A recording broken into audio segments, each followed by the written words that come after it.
buenos días a todos. Yo soy la R1 de Cirugía General, soy Victoria Vera.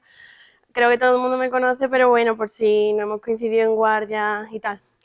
La sesión que doy hoy es sobre la obstrucción intestinal. Esta sesión fue hecha mientras estuve rotando en el servicio de radiología con la doctora Cuesta.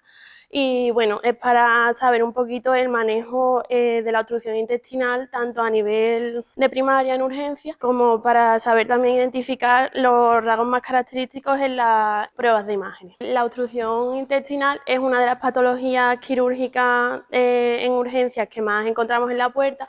Supone hasta un 20% de las urgencias quirúrgicas. Como todo el mundo conoce, bueno, pues es una interrupción del tránsito intestinal, ya sea a nivel del delgado o a nivel del intestino grueso, y esto es muy importante, que puede ser o bien orgánica, es decir, que haya una verdadera causa que esté obstruyendo el intestino, o bien puede ser funcional.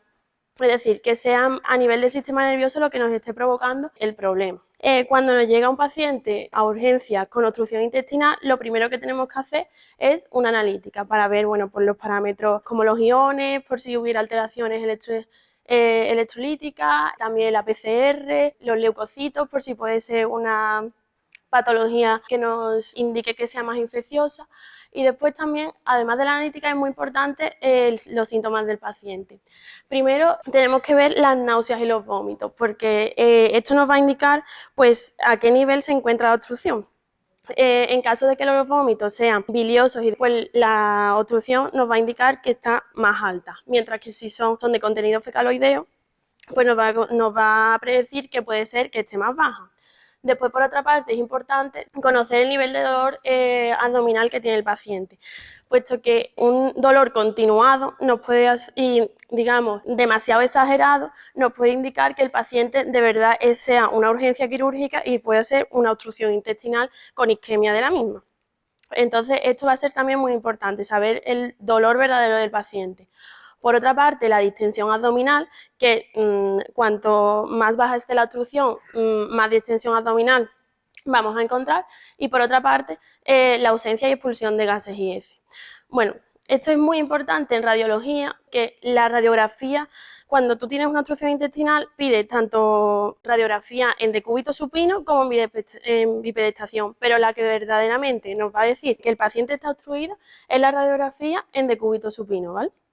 Que eso sí que es verdad que yo muchas veces no tenía claro cuál es la más importante, y es la de cúbito supino. Es donde vamos a ver mejor las características que van a decirnos si hay una obstrucción a nivel del intestino delgado o el intestino grueso, es con la radiografía de cúbito supino. Estos 4 puntos son muy importantes cuando nos llega un paciente con sospecha de obstrucción a la puerta. Lo primero es asegurarse de que realmente esté el paciente obstruido. Siempre se hace, bueno, pues analítica, radiografía y vemos si necesitamos TAC nuevamente. Ahora voy a hablar del TAC. Después, para las náuseas y los vómitos, es muy importante colocar una sonda nasogástrica. Esto se le da muy poca importancia en la puerta, pero es muy ventajoso para el paciente, puesto que además de que se le ponga primperan y ondansetron, el colocar una sonda nasogástrica va a aliviar mucho la sintomatología del paciente. Por otra parte, también tenemos que vigilar la deshidratación y los desórdenes electrolíticos. Habría que plantear en un inicio si el paciente estaría indicado ponerle antibióticos o no. Lo vamos a plantear en caso de que haya sospecha de isquemia o estrangulación. Bueno, esto es un algoritmo que se conoce como fast loop, que es importante para, digamos, filiar la posible causa de obstrucción. Debemos buscar siempre en los pacientes si hay cirugías previas que nos van a orientar a posibles bridas. Buscar hernia, esto es muy importante porque la exploración del paciente es lo básico. Entonces, un paciente obstruido que tenga historia de hernia, o que el paciente conozca que tenga una hernia, es muy importante la exploración porque posiblemente pueda hacer daño. Después también es importante la historia de si el paciente tiene neoplasias previas, porque puede ser que haya una recidiva, la exposición de radioterapia, puesto que puede provocar fibrosis en los intestinos, y el antecedente de endometriosis. Esta es una de las diapositivas más importantes del PowerPoint, puesto que esto se confunde muchísimo en la puerta. Y hay que tener un concepto muy claro, que es la diferencia entre oclusión, suboclusión y pseudoobstrucción. En la oclusión-suboclusión lo que se va a caracterizar es un cambio de calibre, ya sea si es oclusión, el cambio de calibre es, digamos, más relevante, mientras que la suboclusión el cambio de calibre es menor. Pero ¿qué va a haber aquí? Un colapso, una dilatación de las asas previamente al cambio de calibre y un colapso de las mismas al final. Mientras que en la pseudoobstrucción es un tema funcional, es decir, no hay cambio de calibre, hay una obstrucción intestinal pero sin algo orgánico que esté causando esa obstrucción, simplemente es por el propio sistema nervioso del paciente que produce el hilio paralítico y el síndrome de Ogilvy. Son las dos entidades más características de la pseudoobstrucción. Entonces, esto es muy importante puesto que la oclusión posiblemente tenga un manejo más quirúrgico, mientras la pseudoobstrucción pues sea un manejo más conservador. Y es muy importante siempre el TAP, puesto que no a todos los pacientes hay que pedirle TAP, porque si orientamos bien al paciente nos lo podemos ahorrar, pero sí que es verdad que en la mayoría de los casos, bueno, pues se pide un TAP para orientar y diagnosticar mejor la causa. Vamos a hablar un segundo sobre el gastrografín, que no se presta mucha atención en la puerta, pero es importante. El gastrografín es un contraste hidrosoluble, nos va a decir si una obstrucción es completa o no. Esto, digamos, ¿cómo lo podemos usar en la puerta? Pues a un paciente que esté obstruido le podemos dar gastrografín y hacerle una placa a las 4 horas. Si el gastrografín ha pasado, esa obstrucción, digamos, ha pasado al recto, podemos decir que la obstrucción no es completa. Entonces, digamos, la urgencia quirúrgica, en este caso, si la obstrucción es orgánica, pues no sería tan, digamos, deprisa y corriendo, sino que se podría esperar y ver el manejo del paciente. Muchas veces el gastrografín, como es una sustancia osmótica, puede resolver incluso el caso, pero no es el objetivo. El objetivo es filiar bien el cuadro, si es una obstrucción completa o no. Entonces, es muy seguro y útil, y es una obstrucción completa cuando no llega el contraste al colon. Bueno, esto es una radiografía en la que vemos una RX primaria que se le hace al paciente cuando llega por sospecha de bridas y la RX después de darle al paciente el gastrografín. Y como vemos, el gastrografín pues ha pasado, entonces digamos como que no es un cuadro oclusivo que requiera un manejo urgente quirúrgico. Entonces, si el contraste a las 24 horas no está en el ciego, se considera obstrucción completa y no se resuelve sin cirugía. Esto es importante conocerlo. Bueno, ahora voy a hablar sobre la diferencia en la radiografía para diagnosticar si es una obstrucción de intestino delgado o intestino grueso. En la obstrucción de intestino delgado, digamos la dilatación de las asas del delgado, se van a ver el patrón en pila de monedas con las válvulas conniventes, que las vamos a diferenciar de las austras que vemos aquí, porque son más finitas, digamos, están más apiladas y van a recorrer todo el tránsito del asa. Mientras que las austras, lo que veríamos en la dilatación del intestino grueso, pues sí que es verdad que están más separadas y no, digamos, contactan pared con pared. La dilatación del intestino delgado en la mayoría, bueno, se ve en la mayoría de los casos, y vamos a encontrar también niveles hidroaéreos, como hemos dicho, en la radiografía en biopedestación y en el engrosamiento de las paredes del intestino delgado. Mientras que, bueno, pues como hemos dicho en el grueso, pues vamos a ver dilatación de todo el marco cólico con las austras y ausencia de gas distal. Bueno, el collar de perla es un signo radiológico que se encuentra en la dilatación de las asas del delgado, y vemos cómo bueno, se produce porque se queda gas entre válvula connivente y válvula connivente, y se vería así, ¿vale? En la radiografía. Bueno, es un signo radiológico que Laura me lo enseñó y lo quería poner aquí, y en el TAC se vería así.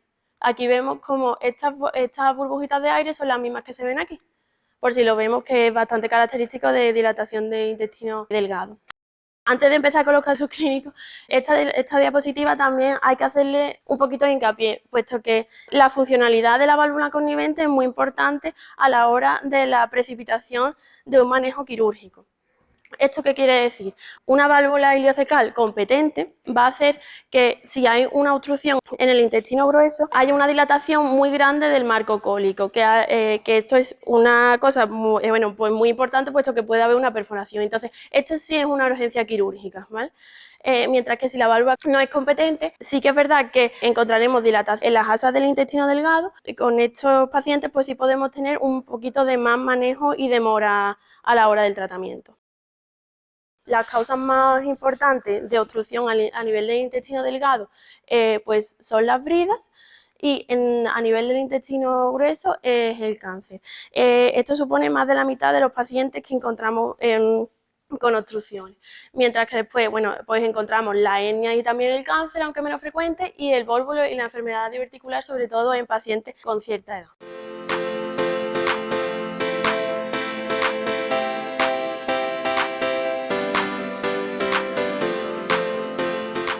Son todos pacientes pues, que se han visto en la puerta, ¿vale? Y bueno, voy poniendo un resumen del paciente y vamos a ir viendo las pruebas de imágenes y vamos viendo qué puede tener cada paciente.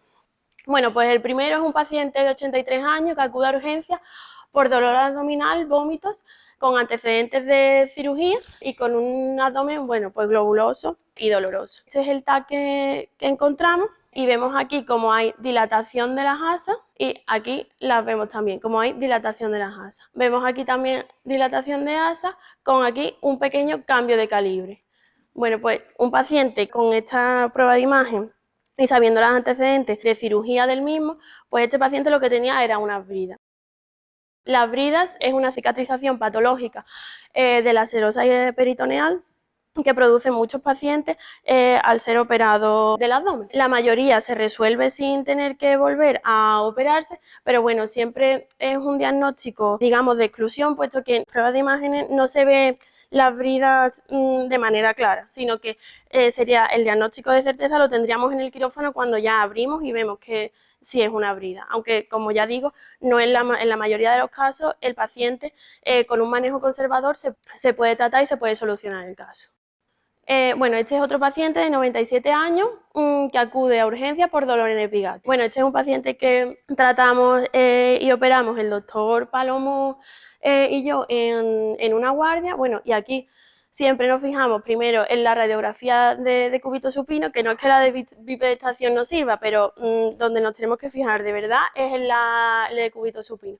Y vemos como las asas del intestino delgado, pues sí que hay cierta dilatación. Y aquí vemos, bueno, los niveles hidroaéreos que hemos dicho antes. Esta es la imagen del TAC y vemos como aquí existe el signo del remolino, aquí también. Vemos como un asa, digamos, se tuerce sobre la otra. Y aquí vemos como este es el cuello del asa que, digamos, se retuerce sobre sí misma. Y esto es lo que el paciente tenía, era una hernia interna. Entonces, este paciente nos llegó a la puerta de urgencia con dolor abdominal, pero el dolor no era muy intenso. Entonces, el doctor Palomo pues decidió con este TAC, digamos, operarlo y vimos cómo sí que existía esa hernia interna y antes de que el paciente se empeorara y produjera una isquemia, una cirugía previa a este paso, al de la isquemia, al de la obstrucción, pues va a hacer que sea el caso pues más, digamos, mejor para el paciente porque no hay resección del intestino, sino que simplemente con la devolvulación del intestino pues se resolvió el caso. Entonces siempre una cirugía indicada en su tiempo pues es una mejora para el paciente también. Además de, bueno, de la hernia intestinal, pues las asas como no estaban isquémicas, pero comenzaban a estarlo, hubo un daño de asas y entonces produjeron edema de las mismas y salió líquido libre de ahí. Y ahí lo vemos. Eso también es otro signo que demuestra que empieza a haber daño de las asas. Esto es un varón de 42 años que acude a urgencia por dolor abdominal. Esta radiografía es muy bonita. Vemos como hay dilatación de las asas del intestino delgado en todas sus formas y si nos fijamos bien en la radiografía, aquí encontramos una dilatación de asa. Pues ¿esto qué es? Pues esto es una hernia inguinal. Entonces, este caso muestra cómo con una simple radiografía y con la reducción de la hernia, pues podemos solventar el problema justo de este paciente sin tener que meterlo en quirófano, sin tener que hacerle un TAC, sin tener que irradiarlo, con la radiografía y haciendo una buena exploración. Bueno, esto es otra hernia inguinal en la que sí vemos que es de mayor tamaño y este paciente también está cogido de las urgencias. Hay pacientes con obstrucción por hernia inguinal, pues se pueden manejar conservadoramente, solamente reduciéndolo, y otros pacientes, pues que esto ya sí que es verdad que pues, la obstrucción sería de más cuantía y sí se tuvo que operar de urgencia. Este es otro caso, un paciente de 64 años con clínica compatible con obstrucción intestinal, antecedentes de ileitis terminal, esto es muy importante, y que estaba en estudio por digestivo y lleva 12 días pues con dolor abdominal. Bueno, empezamos siempre la radiografía, encontramos la dilatación de asa a nivel del intestino delgado, bueno, en decúbito y en bipedestación, y esta es la imagen del TAC. Si nos fijamos bien, aquí en las paredes del intestino delgado, pues vemos cómo están engrosadas, cómo están edematizadas. ¿Esto qué quiere decir? Pues esto es que hay un daño justo aquí, en las paredes, ¿vale? Que está provocando esa obstrucción. Aquí también lo vemos y aquí también. Se ve bastante bien en este paciente. Este paciente lo que tenía era un Crohn. Entonces, también tener en cuenta pues que algunas enfermedades inflamatorias como, bueno, pues Crohn, tuberculosis, sarcoidosis pueden provocarnos también obstrucciones intestinales en los pacientes. Seguimos con un paciente de 79 años que acude a urgencia por cuadro constitucional, estreñimiento y molestias abdominales. Bueno, este caso es pues bastante frecuente desgraciadamente. Vemos en la radiografía cómo hay una dilatación de todo el marco cólico y en el TAC lo que nos encontramos es esto de aquí. Una imagen bastante llamativa de las paredes, como hay un engrosamiento de las mismas y que está provocando todo este cuadro de obstrucción que vemos por aquí. Entonces, este paciente lo que tenía es un cáncer de colon. Esto, pues como he dicho, desgraciadamente es bastante frecuente en la puerta de urgencia, que muchas veces esta patología neoplásica pues la diagnosticamos en la puerta, puesto que hasta un 30% de los cánceres del intestino grueso pues debutan como oclusión. Bueno, esto es imprescindible, pues el TAC, pues también para estadiar y diagnosticar bien al paciente, y es muy importante el riesgo de perforación en estos pacientes, pues que llegan hasta un 70%, por lo tanto, un manejo rápido y conciso de esta patología es muy importante, ¿de acuerdo? Y este ya creo que es el último caso de oclusión. Estos todos son pacientes que tienen una obstrucción de causa orgánica, es decir, que hay algo ahí que es lo que está produciendo la obstrucción. Entonces, paciente de 77 años que acude a urgencia por distensión abdominal. Y lo que vemos es cómo hay una gran dilatación de todo el marco cólico. Esto se ve en el TAC, que es bastante llamativo y es bastante frecuente también en la puerta. Un corte coronal, también vemos cómo es bastante llamativo toda la dilatación del marco cólico. Y esto es lo que es un vólvulo. Otro paciente con un vólvulo, que lo vemos aquí con un vólvulo de sigma en este caso, y como todo el contenido fecaloideo se queda antes del mismo, ¿vale? Porque impide el paso. Entonces, un vólvulo es la torsión anómala del colon y se suele producir en dos sitios frecuentemente. Entonces, el vólvulo de sigma, que es el más frecuente, y el vólvulo de ciego. Entonces, esto va a producir una obstrucción en asa cerrada, es decir, la misma torsión de la parte del colon que se volvula va a producir la isquemia y la obstrucción en todo este nivel. Entonces, ¿por qué digamos se volvula el colon? Pues son tramos de colon que tienen una asa alongada y móvil y no están tan fijos al meso, por eso hay un meso estrecho y libre que permite que el colon tenga cierta movilidad y produzca esta volvulación. Para diferenciar la procedencia del vólvulo, ¿cómo lo hacemos? Pues con una radiografía simple lo podríamos ser capaces de verlo. Bueno, como he dicho, el vólvulo de sigma es el más frecuente, suponiendo un 80% de los casos, y este mismo pues se dirigiría, digamos, hacia el hipocondrio derecho, mientras que el vólvulo de ciego se dirigiría hacia el hipocondrio izquierdo. Es muy característico y patognomónico el signo de remolino y digamos tiene una forma como le dicen en grano de café, mientras que el vólvulo de ciego sí que es verdad que tiene como una formita así más de riñón y lo veremos en pacientes jóvenes que tengan una patología congénita por falta de fijación del mismo, porque es menos frecuente que se volvule el ciego al sigma, ¿de acuerdo? Es muy importante saber un poquito del manejo básico del vólvulo. Decimos que el vólvulo procedente del ciego sí tiene una indicación de cirugía urgente, mientras que el del sigma, pues el manejo es un poquito más conservador. Podemos empezar haciendo una endoscopia con colocación de la sonda de Faucher rectal para ver si se desvolvula. Y en caso de que no, pues bueno, pues sí tendríamos que meterlo en quirófano, pero bueno, el manejo puede ser un poquito más conservador.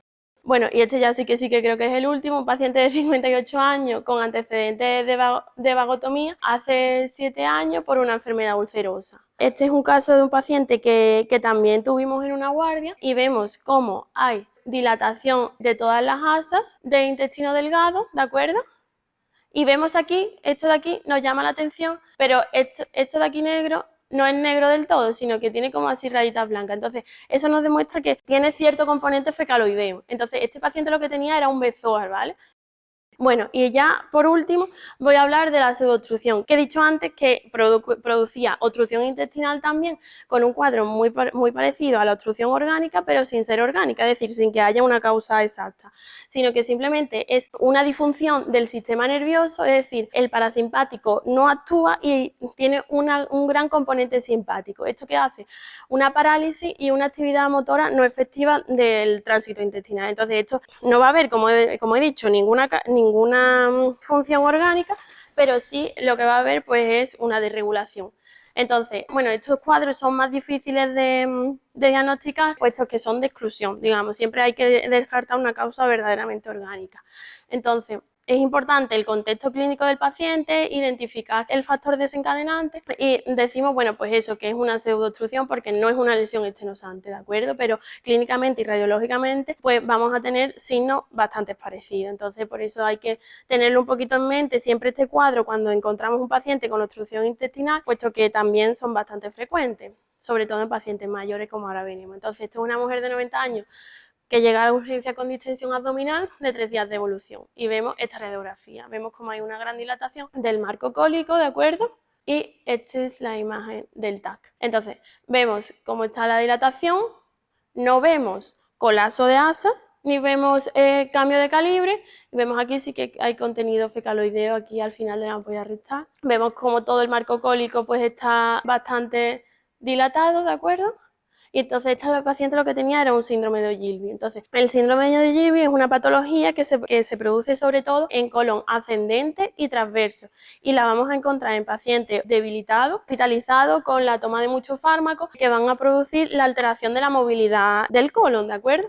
Entonces, por eso es muy importante en estos pacientes el contexto clínico, puesto que esto va a tener un manejo más conservador, incluso por parte de medicina interna, puesto que es quien va a llevar, digamos, quien va a conocer la patología y el contexto clínico de cada paciente. Entonces, cirugía aquí pues no tiene tanto carácter proactivo, puesto que en un síndrome de Ogilvy solamente, digamos, bueno, no solamente, pero si hubiera complicaciones y si hubiera una dilatación grande del marco cólico, sí que entraría a cirugía, pero en un principio es un manejo más conservador, ¿vale?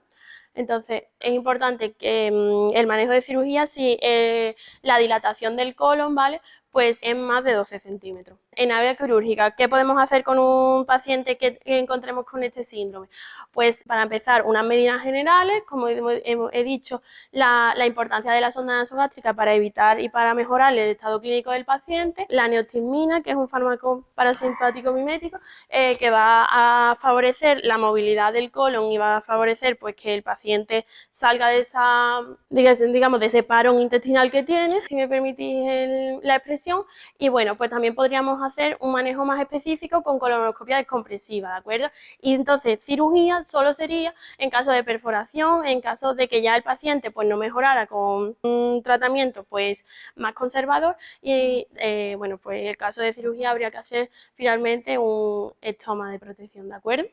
Y ya, este es el último caso, sí que sí, y es un paciente intervenido hace 3 días por resección anterior de recto por vía laparoscópica que presenta rectorragia y fiebre. Bueno, pues vemos el TAC del paciente y vemos cómo hay dilatación de asas de intestino delgado, ¿de acuerdo? Vemos todo el intestino delgado con dilatación de asas, pero sin cambio de calibre. Entonces, esto es un ilio paralítico. Entonces, esta es la otra entidad que también tenemos que tener en mente en los casos de pseudoobstrucción, puesto que estos pacientes lo que hacen es como un estado reactivo a un estímulo desencadenante. Entonces, esto es frecuente en pacientes que han sido operados, que producen una irritación peritoneal y, digamos, el ilio, pues, a nivel del intestino delgado y grueso, aunque es más frecuente en el intestino delgado, sí que es verdad, pues hace como una parada. Entonces, esto también sería a nivel del sistema nervioso, no habría ninguna causa orgánica y también podría causar un cuadro de obstrucción en los pacientes. Bueno, y así espero que os haya sido de utilidad un poquito para saber las diferentes causas de obstrucción, que es verdad que tenemos que hacer bastante hincapié en la diferencia de causa orgánica y causas funcionales. También es importante orientar al paciente según la historia previa, pues eso, como he dicho antes, cirugías previas, a nivel explorar al paciente es muy importante también, por si tuviera una posible hernia o inguinal o umbilical que pudiera estar causando esa obstrucción. Y bueno, también saber que en el manejo que podemos facilitar del paciente en la urgencia, pues eso, con la colocación de sonda nasogástrica, el uso del gastrografín, también la importancia o no de la clínica, porque el dolor del paciente nos va a orientar. Si es un dolor irremediable, pues vamos a sospechar que es una obstrucción y posiblemente una isquemia, mientras que si el dolor es más tipo cólico, pues podríamos tener también un poquito más de manejo de la piel. Bueno, pues espero que os haya gustado y que por lo menos llevéis algo de esta sesión.